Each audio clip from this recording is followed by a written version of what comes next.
got another area and volume question for you guys. So you've got a right square prism with a height of 14 units, and the volume of the prism is 2016 cubic units. So we're trying to find the length of an edge of the base.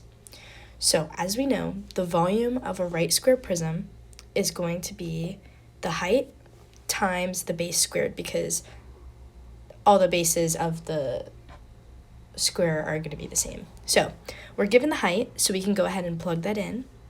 So 14s squared, and then we're going to set that equal to the volume that we already have, which is 2016. Then all we've got to do is solve for s. So we're going to divide this by 14, and then we are going to square root that. So 144 is equal to s squared. Let's square root that. That's equal to 12, and that's going to be your answer.